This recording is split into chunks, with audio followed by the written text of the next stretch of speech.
गाड़ी चलाते हैं और दिल्ली लेके जा रहे हैं ना, तो उससे पहले सतर्क हो जाइए। पहले अपनी गाड़ियों के कागज़ भी चेक कर लीजिए और खुद भी चेक कर लीजिए कि गाड़ी आप सही चला रहे हैं कि नहीं चला रहे हैं। क्योंकि आपको बता दूं, जिस तरीके से जो चालान बढ़ा है ना, वो 1 गुना, 2 गुना, 3 गुना, 4 गुना नहीं। जी हाँ, सही सुन रहे हैं। क्योंकि जब चालान की जो हम कह सकते हैं कि धनराशि है या पैसा है, वो जो बढ़ाया जाता है तो वो शायद कभी कभी 2 गुना कर दिया जाता है, 3 गुना। लेकिन नहीं, दिल्ली में जो नए नियम आए ना, उसके तहत जो चालान की धनराशि है, यानी जो पैसा लिया जाता है, जो चालान काटा जाता है, वो 10-10 गुना बढ़ चुका है। जी हाँ, इससे पहले जो पीओसी मुश्किल से कभी 100 रुपये, 500 रुपये चालान कटते थे, वो सीधे 10,000 रुपये कटेंगे। दारू पी के अगर आप गाड़ी चलाते हुए पकड़े गए, तो पहले तो आप चालान पे छूट जाते थे, लेकिन अब पहली बार पकड़े गए तो या तो चालान होगा या फिर आप जेल जाएंगे। और वो भी जेल 1-2 महीने की नहीं, साल भर की। और दूसरी एक बात, अगर दूसरी बार पकड़े गए तो लाइसेंस भी रद्द होगा और 2 साल की जेल भी होगी, या फिर लगभग 5,000 से ऊपर का चालान। विदाउट हेलमेट हैं तो अब तक 100-200 रुपये चालान के कटते थे, तो आपके लिए बहुत अहम नहीं पड़ता था। लेकिन अब 1,000 रुपये हेलमेट के कट जाएंगे।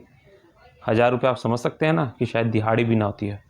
तो हेलमेट लगाइए, क्योंकि अब दिल्ली में कहा गया है कि हेलमेट नहीं लगाएंगे ना तो चालान से ही सर दर्द होने लगेगा। और सबसे बड़ी बात है, केवल इन्हीं चीज़ों पे नहीं, बहुत से अदर जो चालान है, जैसे अगर हम बात करें कि आप कार में बैठे हैं तो सीट बेल्ट है, इसकी धनराशि बढ़ाई जा चुकी है। अगर आप सीट बेल्ट नहीं लगा के चल रहे हैं तो। उसके बाद अगर आप पीयूसी, सबसे अधिक जो पॉल्यूशन, क्योंकि दिल्ली की बहुत बड़ी समस्या बना हुआ है, तो उसको देखते हुए सबसे बड़ा इजाफा उसी में किया गया, मतलब 10,000 रुपये का चालान किया गया है, जहाँ पहले इसकी कीमत 1,000 या 2,000 रुपये होती थी।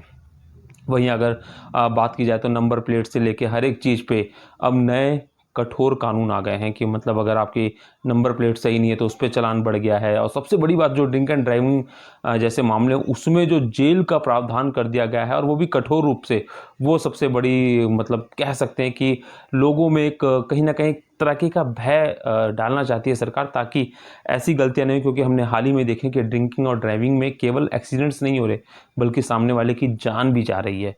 तो अब जान से कीमती तो कुछ हो नहीं सकता। तो ऐसे में कहा सकता है कि सरकार ने एक कदम सही उठाए, बस इनका जो पुलिस वाले भी हैं वो सही तरीके से इस्तेमाल करें। ऐसा ना हो कि लोगों को परेशानियां ज़्यादा उठाने पड़े सहूलियत से ज़्यादा। क्योंकि सहूलियत देना ज़रूरी है, उनके अंदर एक भय उत्पन्न करना ज़रूरी है, क्योंकि ये सारी चीज़ें उन्हीं के सेफ्टी के लिए। लेकिन अब ऐसा ना हो कि इसका कुछ पुलिसकर्मी दुरुपयोग करें। और कहीं ना कहीं हमने देखा है, पहले भी ऐसी घटनाएं होती हैं कि लोग बड़े चालान से बचने के लिए छोटे मोटे जो धनराशि है वो पुलिस वालों को देते हैं। तो पुलिस वालों को अपना कर्तव्य निष्ठा के साथ अपनाना पड़ेगा। साथ ही सरकार को थोड़ा सा ये चाहिए कि एहतियात भी दे, क्योंकि बहुत बड़े जो धनराशि के दंड प्रावधान हैं, क्योंकि जैसे एम्बुलेंस को अब रास्ता नहीं दिया गया, इसको जोड़ा गया है, इसमें आपको आर्थिक दंड के साथ साथ जेल भी हो सकती है। तो ये सारे प्रावधान अच्छे हैं, लेकिन कुछ परिस्थितियों को भी देखा जाना जरूरी है। क्योंकि जिस तरीके से दिल्ली में जाम की समस्या या अन्य समस्याएं हैं, वो भी काफ़ी गंभीर हैं। लेकिन हम ये कह सकते हैं कि जो ये नए नियम आए हैं, इसको जरूर आप पढ़िए और जान के ही सड़क पे निकलें। क्योंकि कहीं ना कहीं अगर आपने कुछ भी गलती की तो धनराशि भी जाएगी, इज्जत भी जाएगी और जेल भी जा सकते हैं।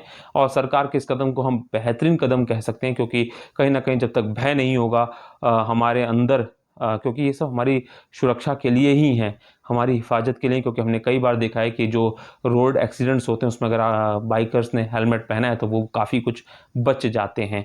तो ऐसे में उम्मीद करते हैं कि इन चालान को जो लोग हैं वो बहुत पॉजिटिव वे में लेंगे और कहीं ना कहीं जो रोड सेफ्टी के नियम और कानून हैं उनका कड़ाई से पालन करेंगे।